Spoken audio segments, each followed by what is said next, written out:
너희는 이제 가족이 아니야. 재산 폭등 후 찾아온 아들에게 그은 선.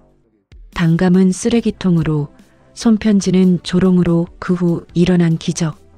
밀양의 황토는 강영희의 40년 세월을 고스란히 품고 있었다. 그 땅은 단순한 농토가 아니었다. 그녀의 피부처럼 수많은 주름과 땀으로 각인된 세월 그 자체였다. 그녀가 새벽부터 해질녘까지 엎드려 일군 그 흙에는 젊은 날의 고통과 희망, 그리고 오직 가족을 향한 헌신만이 새겨져 있었다. 매년 가을 그녀의 밭에서 수확된 주황빛 단감한 아란 아래는 땀방울과 함께 어머니의 깊고 묵직한 사랑이 응축되어 있었다. 그것은 수치로 환산할 수 없는 한국의 어머니들이 침묵으로 쌓아 올린 가치였다. 그러나 300km 떨어진 수원, 화려한 불빛 아래 고층 아파트에 살던 아들 명규와 며느리 보라에게 그 정성은 번거로운 짐이었을 뿐이다. 명규는 고향의 냄새를 촌스럽다고 여겼고 보라는 시어머니의 압박이라고 속삭였다. 그들에게 영희의 사랑은 촌스러움이라는 단어로 압축되었고 그녀의 삶의 방식은 귀찮은 무언가, 시대에 뒤떨어진 구습으로 치부되었다. 명규는 어머니의 택배를 받을 때마다 고개를 저었고 보라는 이럴 거면 차라리 현금을 보내시지라고 짜증 섞인 한숨을 내쉬었다. 이 이야기는 오로지 헌신적인 어머니로만, 타인의 인정 속에서만 자신의 존재, 가치를 찾으려 했던 한 여성이 깊은 절망의 끝에서 타인의 인정을 구하는 삶을 철저히 멈추고 스스로의 두 발로 서서 자신만의 고유한 빛을 발견해 나가는 가치에 대한 처절하면서 도 치열한 기록이자 한편의 위대한 자각에 관한 서사시이다. 그의 가을은 유난히 풍성했다. 영희는 담장 너머 하늘까지 닿을 듯 주렁주렁 열린 단감을 보며 수원에 있는 손자 승재의 환한 웃음상과 단감을 베어 물고 할머니 최고를 외치던 어린 명규의 얼굴을 떠올렸다. 그녀는 이른 새벽 이슬이 채 가시지 않은 시간부터 나무에 올랐다. 수원으로 가는 단감은 선별 기준이 달랐다. 그녀는 가위를 들고 단감 꼭지를 자르는 매 순간을 기도하듯 정성스럽게 했다. 햇볕에 조금이라도 타서 주근깨가 생긴 것은 제쳤고 모양이 가장 균일하고 색이 선명하며 크기가 적당한 그야말로 최상품만을 골랐다. 그녀의 손가락은 단감의 꼭지를 살짝 비틀어 떼어내며 최소한의 상처만을 남기는 방식에 익숙해져 있었다. 그것은 마치 예술가가 자신의 작품을 다루는 것과 같았다. 선별된 단감들은 하나하나 부드러운 하얀 종이로 정성껏 감싸졌다. 이 포장은 단순한 훼손 방지 작업이 아니라 그녀의 사랑을 가장 훼손되지 않은 상태로 전달하려는 의식이었다. 단감을 담는 새 박스 속에는 쌀뜨물로 깨끗이 씻어 말린 볏짚을 얇게 깔아 충격을 흡수하도록 했다. 박스를 채우는 그 순간까지도 그녀의 마음은 300km를 넘어 수원의 아파트 현관으로 날아가 있었다. 그녀는 승재가 박스를 뜯으며 신나게 뛰는 모습, 보라가 와 이번 단감 진짜 크다며 감탄하는 모습, 명규가 흐뭇하게 미소 짓는 모습을 생생하게 상상했다. 박스 가장자리, 단감들 위에 마지막으로 놓인 것은 정성스레 눌러 쓴 손편지였다. 그녀의 거친 손마디와는 달리 글씨체는 곱고 진실했다. 명규, 보라, 승재야. 엄마가 새벽 이슬 맞춰가며 정성 들여 딴 단감이다. 한 알한 알의 땀과 정성이라고 생각하고 꼭 챙겨 먹으렴. 특히 승재한테 많이 챙겨줘. 절대로 버리지만 말하다오. 그게 엄마한테 제일 큰 상처다. 사랑한다. 택배가 도착한 지 3일째 그녀는 마음이 초조해져 명규에게 전화를 걸었다. 명규야, 단감 잘 받았니? 좀 익어서 빨리 먹어야 한다. 냉장고에 넣어두렴아. 네. 엄마 받았어요. 요즘 너무 바빠서 아직 개봉도 못했네요. 박스가 좀 커서 현관 옆에 그냥 뒀어요. 전화기 너머로 들리는 명규의 어색하고 급한 목소리, 그리고 배경에서 들리는 보라의 짜증 섞인 중얼거림이 들린다. 뭐 또 전화야? 김치 냉장고 자리도 없는데. 이 영희의 가슴을 불안으로 가득 채웠다. 설마 버리지는 않겠지. 그녀는 스스로를 달래며 대도시는 다 그렇지. 다 바쁘게 사는 거지라고 되뇌었다. 그로부터 2주 후 밀양에서 30분 거리 동네에 사는 여동생 순이에게서 카카오톡 사진 한 장이 도착했다. 순이는 서울의 용무를 보러 왔다가 마침 아파트 인근 택배 집화점을 지나가던 길이었다. 사진 속 배경은 서울의 한 택배 물류 창고 구석 혹은 쓰레기 더미 옆이었다. 낯익은 영희가 손수 볏짚을 깔아 보냈던 그 박스가 찌그러진 채 놓여 있었다. 박스는 억지로 뜯겨 열려 있었고 그 안에 정성껏 포장했던 주황빛 단감들이 이미 갈색으로 변색되어 썩은 쓰레기, 마시다 남은 커피캔, 음식물 찌꺼기와 함께 뒤섞여 처참하게 폐기되어 있었다. 박스 모서리에 강영희, 밀양, 명규 아파트 주소가 모든 것을 명확하게 증명했다. 순이의 메시지가 따라왔다. 언니, 이거 우리 집에 보내신 단감 박스 맞지? 서울에 용무 보러 왔다가 택배점에 들렀는데 박스가 너무 익숙해서 딱 봤어. 어떻게 된 일이야? 이름이랑 주소가 다 똑같더라고. 언니 혹시 명규한테 전화해서 물어봤어? 순이의 말은 더 이어졌다. 현장 직원에게 말을 걸어보니 명규네 아파트 며느리 보라가 배송 직후 너무 부피가 크고 보관할 곳이 없다. 우리가 요청하지 않은 물건이다라며 반품을 요청했는데 농산물이라 규정상 반품이 어렵다고 하니까 그럼 버리세요. 한마디만 남기고 그냥 두고 갔다는 것이었다. 영희는 휴대폰을 땅에 떨어뜨릴 뻔했다. 심장이 터질 것 같은 고통 속에서 사진 속의 풍경은 그녀의 눈앞에서 빙빙 돌았다. 그녀의 40년 농사 인생, 아들을 키우며 함께 흘렸던 모든 땀, 모든 모성애가 그 쓰레기 더미 속에서 한낱 폐기물로 전락한 것이었다. 그녀는 그 단감들이 땅에 떨어져 터지며 뿜어내는 썩은 내음까지 맡을 것 같은 착각에 빠졌다.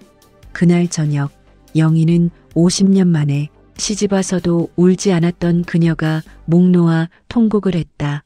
그녀의 통곡은 밭을 일구며 지켜온 인생의 가치 전체가 부정당하는 절규였다. 상추잎을 씻다가 울었고 밥을 푸다가 울었다. 그녀의 삶의 터전이었던 부엌이 그 순간만은 세상에서 가장 슬픈 공간, 그녀의 존재 의미가 파괴된 무덤이 되었다. 며칠 동안 그녀는 아무것도 먹지 못했고 그 단감이 썩어가는 사진이 눈앞에 아른거려 잠을 이룰 수 없었다. 그녀는 그제야 명규의 어색했던 목소리와 보라의 짜증이 단순히 바쁘다는 의미가 아니었음을 깨달았다. 내 사랑이, 내 정성이 그들에겐 혐오였구나. 이 깨달음은 그녀의 가슴팍을 파고드는 밤새도록 잊히지 않는 고통이었다. 단감 사건 이후 영희는 마음에 영구적인 구멍이 뚫린 기분이었다. 삶의 동력이 사라진 것 같았다. 하지만 어머니의 마음은 쉽게 꺾이지 않았다. 그녀는 스스로를 합리화하려 애썼다. 단감은 너무 부피가 크고 무거워서 그랬지. 신혼 때부터 쓰던 김치 냉장고가 꽉 찼을 거야. 이번엔 보관하기 쉽고 부피가 작은 걸 보내자 그녀는 다시 마음을 다잡았다. 이번 실패는 방법의 문제라고 생각했지. 사랑 자체의 문제라고는 생각하지 못했다. 그녀는 봄부터 정성 들여 볕에 말린 무말랭이, 지리산 자락에서 직접 뜯어 말린 냉이, 그리고 곤드레 나무를 소량씩 꾸렸다. 이 재료들은 보관이 용이할 뿐 아니라 그녀의 정성이 가장 많이 들어가는 품목들이었다. 무말랭이는 바람이 잘 통하는 그늘에서 일주일 넘게 말려야 비로소 씹는 맛이 살아났고, 냉이는 흙을 정말로 섬세하게 털어내야 쓴맛이 덜했다. 이번에는 비닐 포장이 아닌 습기를 막아주고 통기성이 좋은 얇은 한지로 싸서 보내 습기로 인해 변질될 가능성마저 최소화했다. 그녀는 포장을 하면서도 마음 한구석에서 이번에는 다를까라는 희미한 기대를 품었지만 그 기대는 불안감에 짓눌려 있었다. 손편지에는 조심스러움과 애정이 교차했다. 명규, 보라, 이건 말린 거라 오래 둬도 돼. 보관 걱정은 말고 나물 무칠 때나 국물 낼 때 넣어서 먹으렴. 특히 냉이는 내 아버지가 몸이 안 좋을 때 꼭 챙겨 먹던 것이다. 너희 건강에 좋다. 어머니는 괜찮다. 그냥 너희가 먹는 모습만 생각해도 배부르다 보내고 나니 마음이 조금은 나아지는 것 같았다. 하지만 이번에도 답장은커녕 박스 수령 확인 문자조차 오지 않았다. 일주일이 지나도록 연락이 없자 영희는 불안함을 애써 누르며 바쁘겠지라고 되뇌었다. 열흘째 되던 날 마침내 명규에게서 문자 한 통이 왔다. 엄마, 이제 그만 보내세요. 보라가 보관하기도 어렵고 저희도 바쁜데 매번 이러시면 정말 부담스러워요. 저희도 사 먹을 수 있어요. 이번 건 어떻게든 처리할게요. 부담스럽다. 그네. 글자는 단감 사건보다도 더 날카로운 비수가 되어 영희의 가슴을 정통으로 찔렀다. 그녀의 모든 정성, 모든 사랑, 모든 염려가 고작 부담이라는 두 글자로 환원되고 말았다. 그녀는 아들의 휴대폰 번호를 보며 1시간 동안 멍하니 앉아 있었다. 내가 정말 아들에게 부담이었구나. 내 존재가, 내 사랑이 그들의 삶을 짓누르는 무거운 짐이었구나. 이 순간 영희는 수십 년 동안 지켜온 자식에게 헌신해야 하는 어머니라는 자신의 정체성에 근본적인 의문을 품기 시작했다. 평생을 당연시해왔던 그 역할이 사실은 상대방에게는 짐이 될 수 있다는 충격적인 깨달음이었다. 그 후로 명규와의 연락은 뚝 끊겼다. 명규는 먼저 연락이 없었고 영희는 상처가 너무 깊어 전화를 걸 용기가 나지 않았다. 크리스마스, 설날 등 명절에도 연락이 두절되었다. 영희는 혹시 무슨 일이 있나 싶어 몇 번 문자를 보냈지만 잘 지내요라는 짤막한 답장만 돌아왔다. 명절 TV에는 행복한 가족들의 모습이 넘쳐났고 그녀의 집은 그에 비해 너무나 고요하고 쓸쓸하게 느껴졌다. 몇 달이 흐른 어느 혹독한 겨울날 영희는 참지 못하고 서울로 올라갔다. 직접 가서 얼굴을 보면 그간의 오해가 풀리지 않을까. 오랜만에 손자 승재 얼굴이라도 봐야지 하는 마지막 희망 때문이었다. 그녀는 작은 보따리에 직접 담근 된장 조금과 손자가 좋아하는 팥이 가득 든 찹쌀떡을 싸들고 무작정 수원행 기차에 몸을 실었다. 기차 창밖으로 스쳐 지나가는 풍경은 모두 그녀의 추억과 연결되어 있었다. 저기 넓게 펼쳐진 들판에서 명규가 뛰어놀았고 저 강가에서 함께 물장난을 쳤다. 그 모든 기억들이 이제는 아들의 냉담함과 대비되어 더욱 쓰라리게 다가왔다. 명규가 사는 아파트 단지 입구에 도착한 영희는 현관 비밀번호를 눌렀다. 삐비빅. 비밀번호가 일치하지 않습니다. 몇 번을 시도해도 같은 소리였다. 명규가 이사 온 후 단 한 번도 바꾸지 않았던 비밀번호였다. 혹시나 하는 마음에 옆집 주인에게 물어보니 아, 그 집이요? 2달 전에 이사 갔는데요. 조용히 밤에 짐 빼고 가던데요. 라는 충격적인 대답만 돌아왔다. 영희는 그 자리에 주저앉아 휴대폰으로 명규에게 전화를 걸었지만 연결되지 않았다.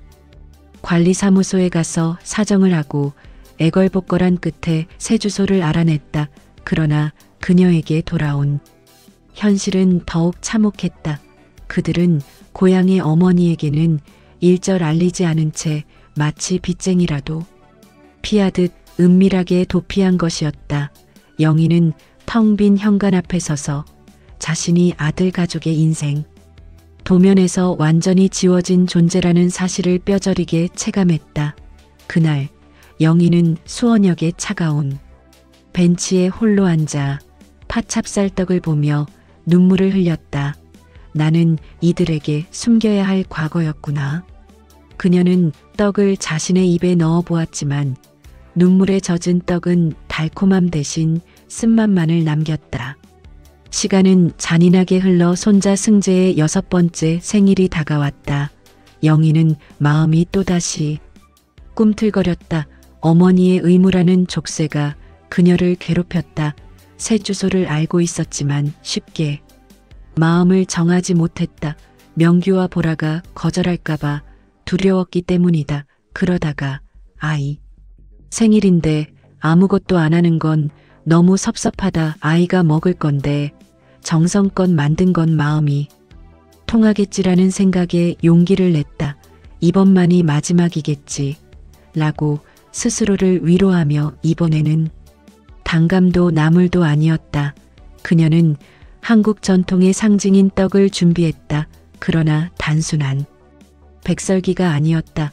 맵쌀가루에 흑미와 검은 콩을 넉넉히 섞어 쪘고 몸에 좋다는 맥반석 가루를 반죽에 넣어 쪘다. 떡의 하얀 빛깔은 다소 탁하게 변했지만 영희는 건강이라는 가치를 다른 무엇보다 중요하게 생각했다. 그것이 바로 어머니의 정성이었다. 떡 위에는 콩물로 염색한 천연 색소로 승재야 사랑해라는 글자를 투박하지만 진심을 담아 새겨 넣었다. 그녀는 떡을 쪄내는 내내 승재가 이 떡을 맛있게 먹으며 할머니를 생각해 주길 바라는 마음으로 가득했다. 이번에도 물론 손편지를 동봉했다. 승재야, 생일 진심으로 축하한다. 할머니가 특별히 건강에 좋은 재료로 떡을 만들어 보냈다. 엄마 아빠와 맛있게 먹고 씩씩하게 자라거라. 케이크 대신 이거 먹고 건강해라. 며칠 후 영희는 밭에서 김을 매던 중 휴대폰이 울리는 소리에 깜짝 놀랐다. 화면에는 며느리 보라라고 선명하게 써 있었다. 가슴이 벌렁거리며 전화를 받은 영희에게 보라의 차갑고 짜증이 폭발하는 듯한 목소리가 쏟아져 나왔다. 어머니, 죄송한데요. 저희가 부탁 하나만 할게요. 이제 그런 거 좀 보내지 마라 주세요. 영희는 아무 말도 할 수 없었다. 요즘 세상에 누가 아이 생일에 떡을 보내냐고요.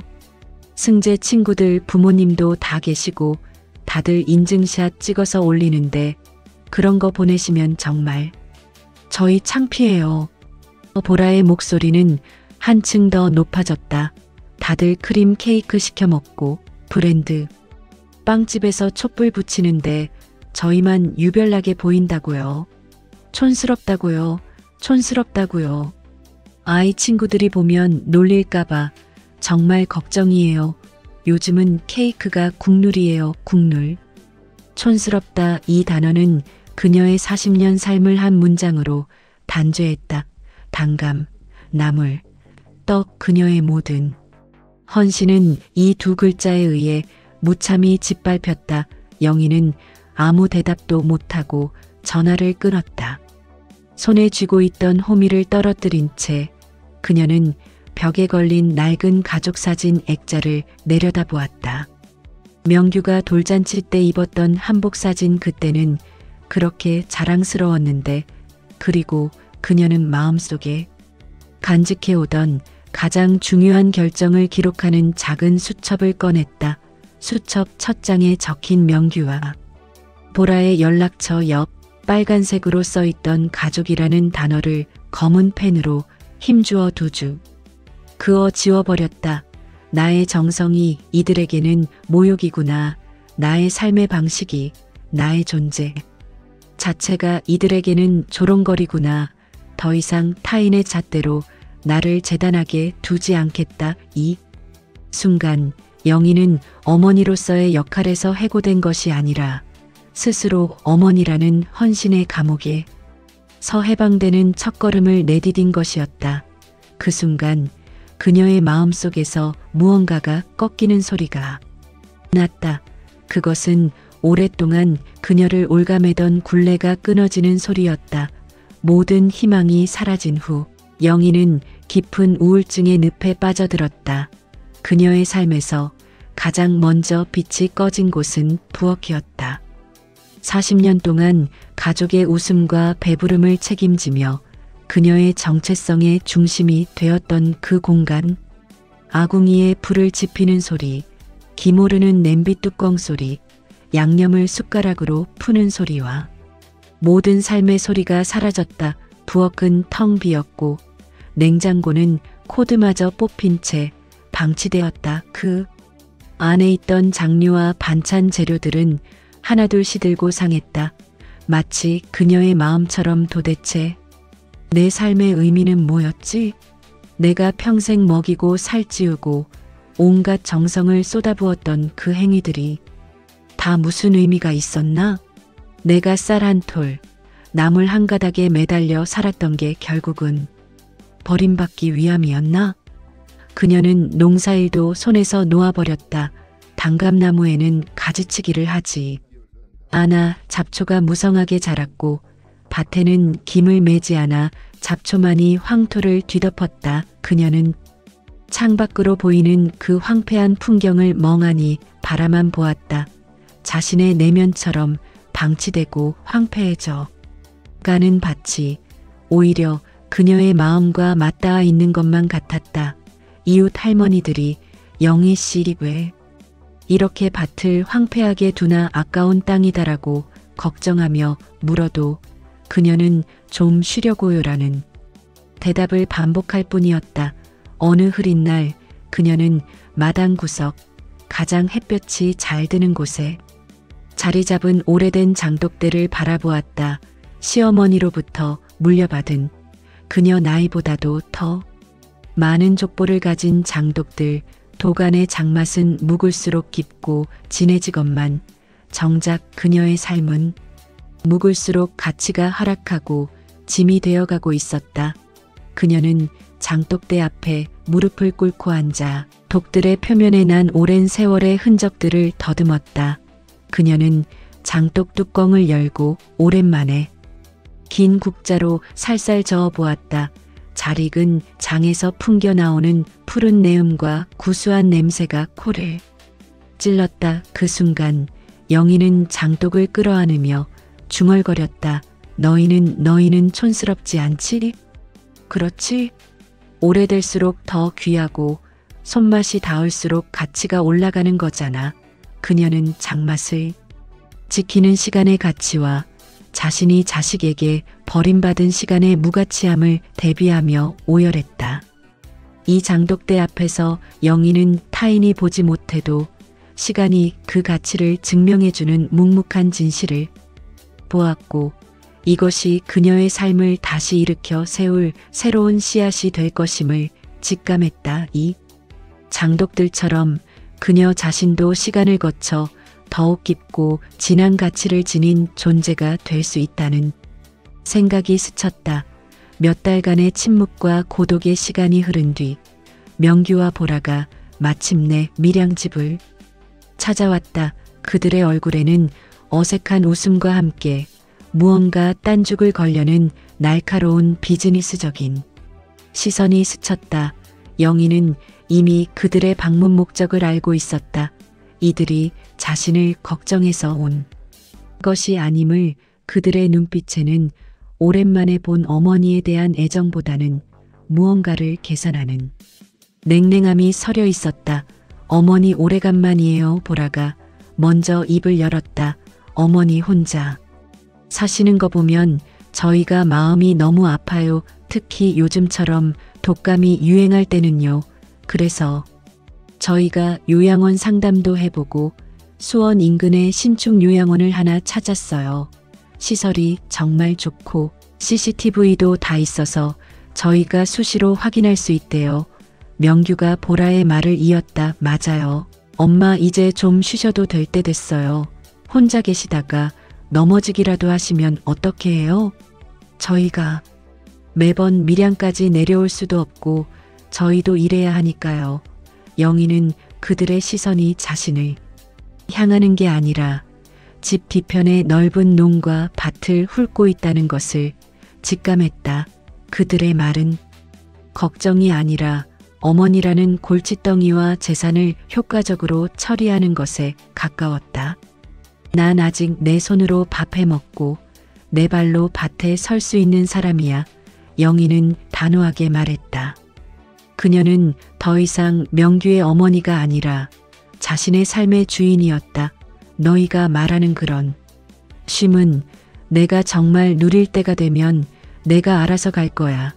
지금은 아니다. 그러자 보라의 얼굴에 온정이 사라지고 조바심이 스쳤다. 엄마, 그 고집 좀 고치시면 안 돼요? 나이가 드셨으면 주변 상황과 현실적인 문제도 받아들여야죠. 요양원 가시면 편하고 저희도 안심하고요. 이 땅은 저희가 관리를 해야 재산 가치도 떨어지지 않죠. 영희는 보라의 마지막 말에서 진심을 읽었다. 이들이 원하는 것은 어머니가 아니라 어머니의 재산이었다. 이를 지켜보던 영희는 마침내 결심을 했다. 그녀는 오래전부터 마음 한구석에 품어오던 그러나 장남 우선이라는 낡은 전통 때문에 차마 실행에 옮기지 못했던 결정을 내릴 때가 왔음을 느꼈다. 다들 앉아라. 내가 할 말이 있다. 영희는 자리에서 일어나 단상을 내려오는 듯한 위엄 있고 확고한 어조로 말을 이었다. 내가 평생을 이 땅에서 일구고 살아왔다. 이 농과 밭, 그리고 이 집은 오롯이 내 땀과 정성의 결과물이다. 그래서 나는 내 마음대로 정리하기로 마음먹었다. 그녀는 천천히 명확하게 선언했다. 우리 막내딸 미나는 생활이 어려운데 항상 내 곁을 지켜주었고 내가 아플 때 단 한 번도 귀찮은 내색 없이 달려왔다. 그 애에게 농과 밭을 물려주려고 한다. 그리고 명규 너에게는 이 집터와 옛날 집을 주겠다. 여기는 개발 제한 구역이라 당장 가치는 낮지만 그래도 내가 태어나고 자란 곳이니 의미는 있겠지. 이것이 내가 너에게 줄 수 있는 전부다. 그 순간 명규와 보라의 얼굴에선 효심이라는 가면이 순식간에 벗겨졌다. 분노와 탐욕만이 그 자리를 채웠다. 뭐라고요? 명규가 벌떡 일어나며 소리쳤다. 엄마, 제가 장남인데 어떻게 막내에게 재산을 다 줘요? 저한테는 쓸모없는 집터만 주시고요. 제가 막내, 결혼 비용도 냈는데. 보라는 더욱 노골적으로 화를 냈다. 엄마, 그건 정말 불공평한 처사예요. 승재 미래를 위해서라도 그 땅은 우리가 관리해야 해요. 엄마가 나이가 들으셔서 판단력이 흐려지신 거 아니에요? 저희가 법적으로 문제를 제기할 수도 있어요. 그들이 탐욕과 분노에 찬 목소리는 영희의 마음속에 마지막으로 남아있던 혹시나 하는 미련과 아들에 대한 그리움을 단번에 태워버렸다. 그녀는 눈물 한 방울 없이 담담하면서도 확고한 어조로 영원한 경계선을 그었다. 이 모든 것은 내 평생 내 땀으로 일군 거다. 그래서 내 마음대로 할 거다. 너희에게는 그 집터만 줄 거다. 그게 너희가 가져갈 수 있는 나로부터의 전부 다 미나에게 물려준 땅은 너희가 촌스럽다고 버렸던 나의 정성과 삶이 깃든 곳이다. 너희는 그 가치를 알아보지 못했으니 가질 자격도 없다. 이 한마디로 영희는 어머니라는 이름으로 스스로를 속박했던 가장 무거운 족쇄를 끊어냈다. 그녀의 얼굴에는 해방감과 함께 자신을 지켜낸 사람의 강한 자부심이 맴돌았다. 그녀는 더 이상 그들의 어머니가 아니라 자신의 인생을 주도하는 강영이라는 한 인간이었다. 상속 분쟁이 끝나고 명규와 보라가 분노에 차 돌아간 후 영희는 마치 수십 년간 짊어졌던 중압감에서 해방된 것처럼 느껴졌다. 그녀는 밭으로 나갔다 하지만 이번에 그녀가 맞이한 밭은 예전과는 완전히 다른 의미를 가졌다. 더 이상 이 땅은 수원에 있는 아들에게 보낼 최상품 단감을 키우는 일종의 생산 공장이 아니었다. 이 밭은 강영희의 밭이었다. 이제는 내가 먹고 싶은 것을 내가 좋아하는 방식으로 내가 궁금한 만큼만 심어보자. 오로지 나를 위해 그녀는 주변 노인들에게 조언을 구하고 농촌진흥청 자료와 인터넷을 검색해가며 고군분투했다. 스마트폰을 다루는 것이 서툴렀지만 동네 도서관에 가서 컴퓨터를 켜고 천천히 검색하는 법을 배웠다. 그녀가 구한 것은 화학 비료와 제초제에 찌들지 않은 옛 방식 그대로의 토종 씨앗들이었다. 시장에서 흔히 볼 수 있는 윤기나는 대형 상추나 규격화된 배추 대신 그녀는 빛깔이 곱고 향이 강하지만 모양이 제각각이고 대량 재배가 어려운 희귀한 채소와 약초들을 선택했다. 자주색 배추, 붉은색 오이, 향이 강렬한 토종 깻잎, 그리고 예전에 시어머니가 키우던 묵은 장맛을 한층 깊게 해주는 토종 메주콩까지 그녀는 잊혀가던 슬로우 푸드의 가치를 되살리는 데 몰두했다. 밭은 그녀의 새로운 실험실이자 놀이터가 되었다. 그녀는 수확물의 모양이 조금 틀어지거나 상처가 나도 더 이상 스트레스 받지 않았다. 오히려 그 자연스러운 모습이 더 예쁘게 느껴졌다. 농사의 목적이 자식 부양에서 자기 만족과 호기심의 충족으로 바뀌자 모든 과정이 다시 신선하고 즐거워졌다. 그녀는 밭에 앉아 흙냄새를 맡으며 혼자 미소 지었고 새로 돋아나는 싹을 보며 아이를 키우듯 기뻐했다. 흙을 만지는 그녀의 손에는 다시 힘이 돌아왔고 그녀의 얼굴에는 오랜만에 진심에서 우러나오는 미소가 스쳤다. 이전에는 단감나무 아래에서 자라는 잡초를 보면 경쟁 상대처럼 여겼지만 이제는 그 잡초들도 각자의 생명과 쓰임새가 있다는 것을 알게 되었다. 쑥, 민들레, 냉이 등은 오히려 반찬으로 소중히 사용했다. 그녀는 그 황토밭에서 자신의 존재 의미를 다시금 증명하는 새로운 씨앗을 심은 것이었다. 이 농사는 더 이상 헌신이 아닌 자아 발견의 과정이었다. 매일 밭에 서면 서 있을수록 그녀는 자신의 뿌리가 이 땅에 단단히 내리고 있다는 것을 느꼈다. 그의 가을, 영희는 자신이 직접 키운 토종 채소와 약초들을 수확했다. 그 양은 그녀 혼자 먹기에는 너무나 많았고 그 가치를 그녀 혼자만 아는 것도 아쉬웠다. 이 귀한 것들을 나 혼자서만 썩힐 수는 없지. 이 맛을 알아줄 사람들이 있을 거야. 그녀는 마을회관 옆에 있는 작은 공부방을 빌려 간판 하나 없이 영희 씨의 토종 씨앗 정성 반찬 교실을 열었다. 수업료는 받지 않았고 대신 수업에 필요한 재료비 일부만 받았다. 처음에는 마을 안주민들, 특히 고향의 맛에 목마른 노인들이 대부분이었다. 영희 씨, 이 김장김치 맛이 정말 옛날 맛이 나네. 대형마트 김치랑은 완전히 다르구먼 하는 칭찬에 영희는 수년 만에 가슴 뭉클함을 느꼈다. 수업은 딱딱한 강의가 아니라 마치 옛날 마을 공동체에서 어른들이 젊은이들에게 생활의 지혜를 전수하듯 이루어졌다. 영희는 단순한 레시피가 아닌 철학을 가르쳤다. 선생님, 이 나물은 어떻게 삶아야 이렇게 파릇파릇하고 씹는 맛이 살아나요? 우리 시어머니가 해주시던 그 맛이에요. 정말 오랜만이에요. 얘야, 물을 많이 붓고 푹 삶으면 안 된다. 물은 채소가 살짝 잠길 정도만 넣고 센 불에서 재빨리 볶듯이 삶아내야 색도 맛도 안 죽어 재료가 가진 고유의 성질을 살려줘야지. 사람 마음이랑 똑같다. 사람들은 영희가 전수하는 손맛의 비결에 놀라움을 금치 못했다. 그 비결은 화려한 기술이 아니라 재료의 특성을 존중하는 마음, 시간을 아끼지 않는 인내, 그리고 거짓말하지 않는 순수한 재료에 있었다. 영희는 자신도 모르게 평생 익혀온 지혜를 자연스럽게 흘려보내고 있었다. 영희는 수업을 하며 점점 깨달았다. 자신이 촌스럽다며 철저히 부정당했던 그 모든 방식들이 사실은 현대인이 잃어버린 가장 귀하고 진정성 있는 가치였다는 것을.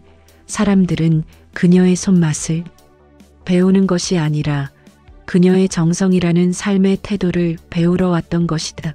그녀의 교실은 순식간에 동네의 가장 힙한 사랑방이 되었다. 수업이 끝나도 사람들은 자리에 남아 서로의 사정을 이야기하고 영희의 조언을 구하는 것이 일상이 되었다. 영희의 작은 교실 소문은 입소문을 넘어 점차 퍼져나갔다. 어느 날 수업에 20대 후반의 젊은 남자가 찾아왔다. 그는 서울에서 온 미식 블로거이자 전통 음식의 현대화와 복원을 연구하는 청년 셰프 유민이었다. 그는 전통장을 찾아 여기저기 다니고 있다며 영희의 교실을 찾아왔다고 설명했다. 유민은 영희가 내놓은 토종갓으로 담근 김치를 한 입 먹고는 그 자리에서 벌떡 일어나 감탄사를 연발했다. 그는 맛의 깊이를 분석하며 흥분을 감추지 못했다. 선생님, 이거 미쳤어요. 진짜요. 이 김치 맛이 요즘 서울에서 가장 핫한 페르소나 레스토랑에서도 이런 깊은 맛은 못 내요. 발효의 정석이에요. 기계로 온도 조절해서 만드는 게 아니라 손맛과 시간이 만들어내는 맛. 이게 진짜 힙한 거예요. 유민의 입에서 나온 힙하다는 표현은 보라의 입에서 나온 촌스럽다는 단어와 정반대의 의미로 영희에게 다가왔다. 유민은 영희의 오래된 방식을 낡고 구식인 것이 아닌 디지털 시대에 잃어버린 아날로그의 감동으로 가장 진정성 있고 귀한 가치로 재해석했다. 그는 영희에게 선생님의 방식은 촌스러운 게 아니라 가장 진보된 슬로우 푸드라고 말했다. 그는 영희의 동의를 얻어 그녀의 밥과 부엌을 촬영하기 시작했고 그녀가 장을 담그는 손동작, 나무를 묻히는 정성, 토종 씨앗을 바라보는 애정 어린 눈빛을 다큐멘터리 형식으로 SNS에 담아 올리기 시작했다. 영희는 처음에는 카메라가 낯설고 어색했지만 유민이 선생님의 진짜 모습 그대로가 최고의 콘텐츠라고 말해주자 점점 자연스러워졌다. 힙한 시골 할머니 토종 씨앗 이발란, 정성 반찬 교실, 손맛 장인, 디지털 데톡스, 슬로우 푸드 정석, 시간이 같이 이 해시태그와 함께 퍼져나가는 영희의 이야기는 폭발적인 반응을 얻었다. 수많은 댓글과 공유가 이어졌다. 할머니의 미소에서 진정성이 느껴져요. 이게 바로 우리가 찾던 진짜 맛이에요. 촌스럽다는 게 이렇게 아름다울 수 있군요. 그녀의 촌스러움은 유민이라는 매개체를 통해 도시 청년들이 동경하는 힙한 트렌드로 역주행하기 시작했다. 영희는 버려질 뻔한 존재에서 자신만의 독보적인 분야에서 누구도 대체할 수 없는 스승이자 장인이 되어가고 있었다. 그녀는 비로소 자식에게 헌신하는 어머니가 아닌 자신만의 철학을 가진 장인으로 재탄생했다. 유민의 SNS 홍보 덕분에 영희의 장아찌, 토종무 말랭이, 직접 만든 된장과 고추장은 전국 각지에서 주문이 쇄도했다. 예전에 보라에게 부담스러운 짐이자 철이 골칫거리였던 택배 박스는 이제 존경과 감사의 메시지가 가득 실려오는 통로로 재탄생했다. 그녀는 예전처럼 정성스럽게 포장했지만 이제 그 포장을 뜯는 사람들은 감사한 마음으로 기다리는 사람들이었다. 처음에는 스마트폰도 제대로 다루지 못했던 영희였지만 유민이 찾아와 하나부터 10까지 가르쳐 주었다. 간단한 주문 관리 앱, 카카오톡으로 사진과 문자를 보내 확인하는 방법, 택배 발송 애플리케이션 사용법까지 영희의 손길은 익숙지 않았지만 그녀의 의지는 강했다. 이것이 내가 세상과 소통하는 새로운 언어라고 생각했기 때문이다. 동네 초등학교에 다니는 손주뻘 되는 아이가 할머니, 저보다 스마트폰 잘하신다. 라고 말하며 놀라자 영희는 뿌듯함을 느꼈다. 어느 날 그녀가 주문 관리 앱을 확인하던 중 한 고객의 장문의 후기가 눈에 띄었다. 선생님, 장아찌 잘 받았습니다. 어머니가 돌아가신 후 정말 오랜만에 맡아보는 고향 냄새와 맛이었어요. 먹는 순간 눈물이 났습니다. 세상에 이런 보물 같은 맛을 지키고 계신 선생님이 계시다니 감사합니다. 꼭 건강하게 오래오래 그 맛을 지켜주세요. 저는 선생님의 정성을 돈으로 사는 것이 아니라 위로를 사는 기분입니다. 영희는 그 문자를 읽으며 홀로 앉아 눈물을 훔쳤다. 이제 그녀의 정성은 버려지지 않았다. 오히려 도시의 빌딩 숲 사이에서 고향의 그리움과 어머니의 추억에 목마른 수많은 이들의 마음을 적시고 있었다. 그녀의 작은 부엌과 밭이 이제는 수많은 사람들에게 위로와 감동을 주는 공간이 된 것이다. 그녀는 비로소 자신의 존재 이유를 아들과의 관계에서 찾는 것을 멈추고 자신이 창조해내는 손맛 그 자체에서 찾기 시작했다. 그녀의 땀과 정성은 마침내 그것을 진정으로 가치 있게 여겨주는 목적지에 닿은 것이다. 그녀는 더 이상 버림받은 어머니가 아니었다. 그녀는 세상을 치유하는 장인이었다. 영희의 명성과 사업 성공 소식은 결국 명규와 보라의 귀에도 들어갔다. 유민의 SNS에 올라온 영희의 이야기는 공중파 방송과 지역신문에도 소개되었고 그녀의 이름은 밀양의 보물로 불리기 시작했다. 그녀의 반찬과 장류는 한정판으로 통했고 그녀의 교실은 참여를 위해 몇 달을 기다려야 할 정도로 인기가 높았다. 하지만 그들이 급히 밀양을 찾아온 결정적인 이유는 어머니의 성공을 축하하기 위해서가 아니었다. 막내딸 미나에게 상속된 논밭이 정부의 지역 경제 활성화 사업 대상지로 지정되어 그 가치가 단숨에 수십 배로 폭등했다는 지역 뉴스를 접했기 때문이었다. 반면 그들이 받은 집터는 여전히 개발 제한에 묶여 있어 터무니없이 낮은 가치를 유지하고 있었다. 배가 아팠고 피가 거꾸로 솟는 듯했다. 그 땅이 그렇게 될 줄 알았더라면 하는 후회와 어머니를 잘 대해뒀어야 했는데 하는 탐욕이 그들을 사로잡았다. 후회, 탐욕, 그리고 분노가 뒤섞인 추악한 얼굴로 명규와 보라는 영희의 반찬 교실이 끝나는 시간에 맞춰 밀양집을 찾아왔다. 그들은 완벽하게 준비된 회계 시나리오를 가지고 왔다. 명규는 값비싼 건강기능식품을, 보라는 명품 목도리를 선물로 가져왔다. 어머니 보라는 눈물을 그럴듯하게 흘리며 영희에게 다가왔다. 어머니, 정말 미안해요. 저 그때 정말 어렸어요. 제가 무슨 말을 했는지도 이제 와서 생각해보니 정말 후회돼요. 저희가 어머니의 그 깊은 마음을 몰라봤어요. 저희 다시 시작해요. 저희가 어머니를 모시고 잘할게요. 우리 가족이 다시 행복하게 살아요. 네. 이제라도 저희가 잘할게요.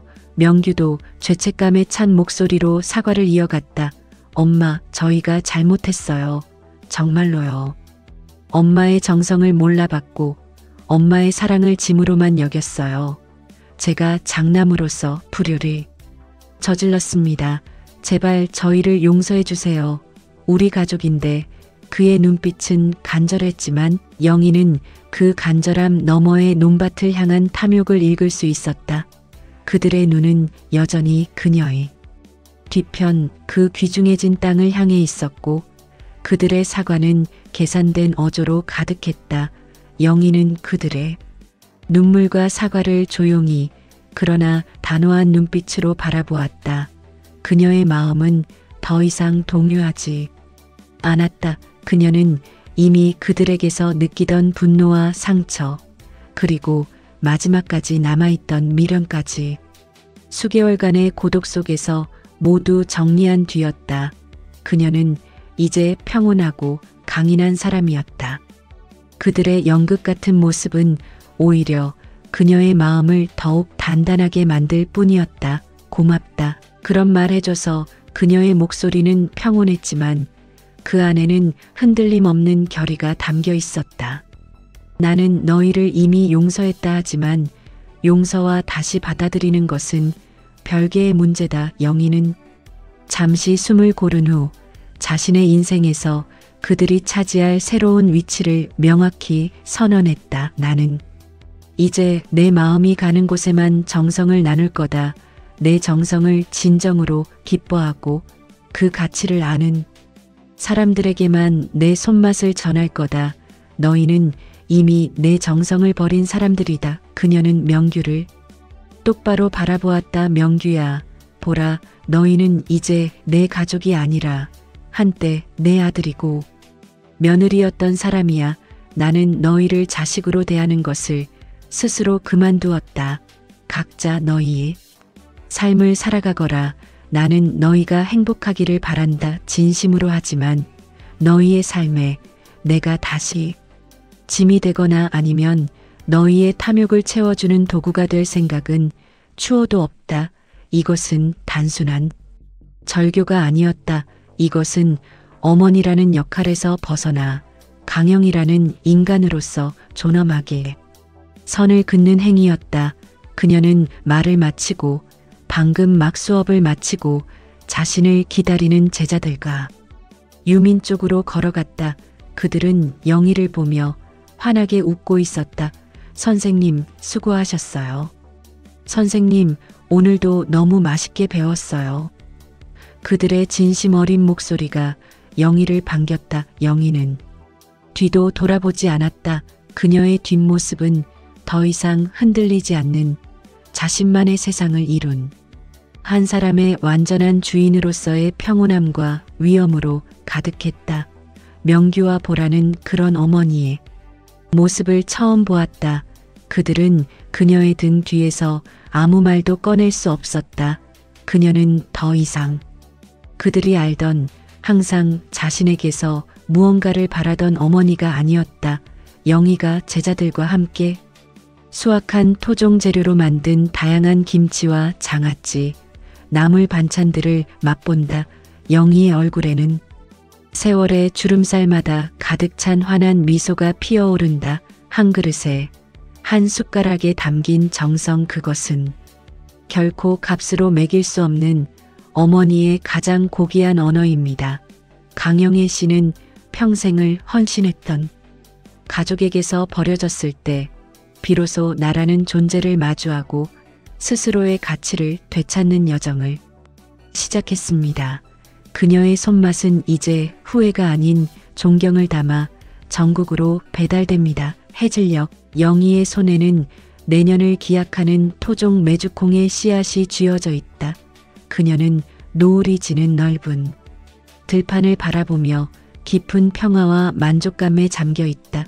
인생의 가을, 우리는 깨닫습니다. 진정한 행복은 타인의 사랑과 인정에 목매달며 살다가 마침내 그 모든 기대와 집착을 놓아버린 뒤에야 찾아온다는 것을, 그리고 그 행복은 오로지 나를 위해 나의 방식으로 나가 믿는 가치를 세상과 나누는 데서 온다는 것을, 그녀의 땀과 눈물로 빚어진 손맛은 이제 더 이상 누구도 촌스럽다고 말할 수 없는 시대를 초월한 진정성 그 자체입니다. 그것은 그 누구도 흉내낼 수 없는 오직 강영희만의 자화상이자 유산입니다. 당신의 땀과 당신의 정성, 당신의 삶을 이루는 모든 것을 결코 소홀히 여기지 마십시오. 그것이 바로 당신의 존재를 빛나게 하는 가장 값진 이유입니다. 세상의 모든 어머니께, 그리고 당신의 내면에 간직된 참된 가치를 잃지 않은 모든 이들에게 이 이야기를 바칩니다. 힘내세요. 당신의 손맛은, 당신의 방식은 결코 촌스럽지 않습니다. 오히려 그 진정성이 세상을 구원할 가장 힙한 가치입니다. 오늘 강영희님의 가치 재발견 일대기를 함께 해주셔서 진심으로 감사합니다. 어쩌면 우리 모두는 타인의 기준이 아닌 나만의 정성을 세상에 내어놓을 용기가 필요하지 않을까요? 여러분의 삶 속에 묻어있는 땀과 시간, 그리고 그 정성 어린 방식을 가장 귀하게 여겨줄 단 한 사람, 바로 당신 자신이 되어주세요. 이 이야기에서 얻은 깊은 울림과 깨달음이 있다면 구독과 좋아요, 그리고 알림 설정으로 저희 채널에 정성을 더해주세요. 여러분의 좋아요 한 번이 또 다른 숨겨진 영희님의 가치를 세상에 드러내는 큰 힘이 됩니다. 오늘도 행복하세요. 감사합니다.